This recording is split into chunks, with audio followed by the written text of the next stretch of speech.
Hello everyone. तो कैसे हो आप लोग? आशा करता हूँ अच्छे होंगे और आपकी स्टडी बहुत अच्छी चल रही होगी। मैं मलकीत स्वागत करता हूँ एक और बार आपका अपने यूट्यूब चैनल पर, जिसका नाम है आई एम एजुकेशन पॉइंट। और पिछली वीडियो आपने नहीं देखी तो आप जाकर वीडियो जरूर विजिट करिए। और जैसे कि आपको पता है, हम जो हमारा टॉपिक था वो दिल्ली सल्तनत चल रहा है, जिसके अंदर हम स्लेव डायनेस्टी को कर रहे हैं, गुलाम वंश। और अब तक हमने कुतुबुद्दीन ऐबक और इल्तुतमिश के बारे में जाना।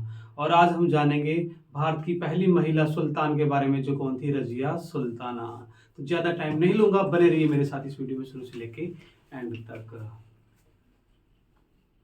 तो आज हम पढ़ेंगे रजिया सुल्तान, जो 1236 से लेके 1240 तक शासन करेगी। जैसे कि आपको पता है कि जब इल्तुतमिश की मौत हुई, दिल्ली में उसका मकबरा बनाया गया। उससे पहले उसने अनाउंस किया था कि जो अगली रूलर होगी वो कौन बनेगी? मेरी बेटी रजिया सुल्तान बनेगी। लेकिन उसका जो छोटा बेटा था वो नहीं चाहता था कि रजिया सुल्तान दिल्ली की सुल्तान बने। इसीलिए उसे वो खुद गद्दी पर बैठ गया, क्योंकि उसकी जो पिता की मृत्यु हो चुकी थी, ठीक है ना, वो गद्दी पर बैठ गए। इसीलिए जिस टाइम इल्तुतमिश राज करता था, उसके यहाँ एक प्रथा चली करती थी, अगर किसी को भी न्याय चाहिए तो लाल रंग के कपड़े पहनेगा और जनता में आ जाएगा। वैसा ही किया किसी ने, रजिया सुल्तान ने। वो लाल रंग के कपड़े पहन के जनता में आई, तो उसने जनता का आश्वासन मिला और जनता ने उसका साथ दिया, और उसने अपने ही भाई का कत्ल करवाकर खुद गद्दी पर बैठ गई। ठीक है ना। तो इसके अंतर्गत सबसे पहला तो क्वेश्चन यही बनेगा कि भारत की इकलौती महिला सुल्तान कौन थी? वो कौन थी? रजिया सुल्तान। दूसरा पॉइंट बनेगा, रजिया सुल्तान कौन सा वंश से रिलेटेड थी? तो ये थी गुलाम वंश से रिलेटेड। अगर आपसे पूछे पुत्री किसकी, तो ये आपको पता ही होगा किसकी पुत्री थी? इल्तुतमिश की। तो सबसे पहले हमको याद रखना है, इसका एक पर्सनल स्लेव हुआ करता था, गुलाम हुआ करता था, हैतगीन, जो कहां का रूलर हुआ करता? बदायूं का। ठीक है ना। और एक जो था, इसका जो एक कहने का मतलब, इसकी सच्ची मोहब्बत, वन साइडेड लव करता था, वो कौन था? अल्तुनिया। कहने का मतलब बचपन से ही प्यार करता था। कौन? अल्तुनिया। जो कहां पर था? बठिंडा का शासक था। ठीक है ना। और देखो मुद्दा क्या हुआ, अल्तुनिया जो था वन साइडेड लव किया करता था रजिया सुल्तान से। लेकिन क्या हुआ, रजिया सुल्तान ने कभी भाव नहीं दिया किसको? अल्तुनिया को। दूसरा पॉइंट क्या बना, इधर जो एक याकूत खां था। याकूत खां कौन था? कहने का मतलब पूरा सा काला लगा लो, हब्सी लगा लो, पूरा पूरा सा काला हुआ कर, जैसे पूठा तोवा देख लो और याकूत खां को दे लो। तो ये क्या बना रखा था रजिया सुल्तान ने? अमीर आखूर।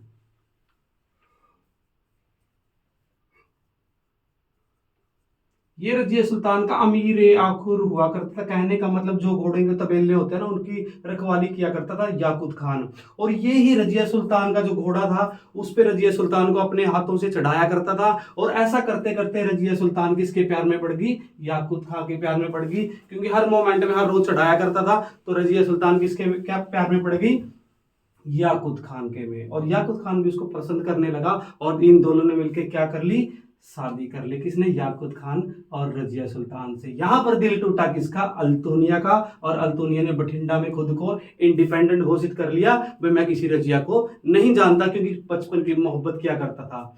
और जब इस बात का पता किसको? रजिया सुल्तान और याकूत खान को लगा, तो वहां पर बठिंडा में चले गए। कौन? याकूत खान और रजिया सुल्तान, उसको मनवाने के लिए। और जब इस बात का पता किसको लगा? अल्तुनिया को लगा, तो उसने बोला कि आने दो उसको, काली को, मैं देखता हूं। क्योंकि उसने चीना था किसको? उसके प्यार को। तो उसने आना, मैं वेट कर रहा हूं, तुम आ जाओ।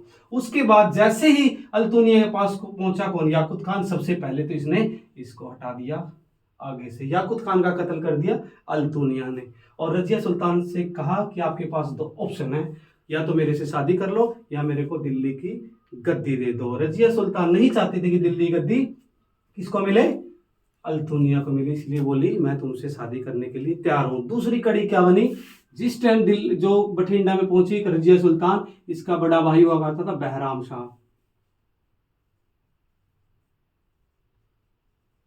अब इसके पास एक मौका आ गया, अगर दिल्ली में वापस आई रजिया सुल्तान, तो मैं कभी भी गद्दी पर नहीं बैठ पाऊंगा। इसीलिए मैंने आपको बताया था कि 40 सरदारों का या दल चालीसा का निर्माण करवाया था इल्तुतमिश ने। तो वो दल चालीसा वाले किसके साथ नहीं थे? रजिया सुल्तान के साथ नहीं थे, क्योंकि वो नहीं चाहते थे कोई महिला एक रूलर कैसे बन सकती है। इसीलिए बैरम शाह ने चार जो 40 जो सरदार थे उनको भेजा कि रजिया सुल्तान दिल्ली नहीं पहुंचनी चाहिए। तो वापस क्या हो गया, जब अल्तुनिया ने और रजिया सुल्तान ने शादी करके बठिंडा से वापस लौट रहे थे तो रात काफ़ी ज़्यादा हो गई थी। तो कैथल कैथल में रजिया सुल्तान ने और अल्तुनिया ने अपने शिविर लगाए, कहने का मतलब अपने तंबू लगाए। और जब इस बात का पता कि इनको लगा 40 सरदारों को, और 40 सरदारों ने इनको क्या कर लिया, जोर से घेर लिया। और इसी से गाना बना रजिया गुंडों में बस गई। अगर आपसे पूछे वो गुंडे कौन थे तो वो थे दल चालीसा के। तो वो गुंडे थे दल चालीसा के, जो किसके पास थे उस टाइम, बहराम शाह के पास थे। तो वहां पर आके दल चालीसा के गुंडों ने अल्तुनिया और रजिया सुल्तान को मार दिया। और इसीलिए टॉम्ब ऑफ रजिया सुल्तान कहाँ पर है, कैथल में है रजिया सुल्तान का मकबरा। उसके बाद फिनिश हुई रजिया सुल्तान 1240 में। उसके बाद गद्दी पर बैठेगा कौन, बहराम शाह। तो आज की वीडियो में इतना ही है।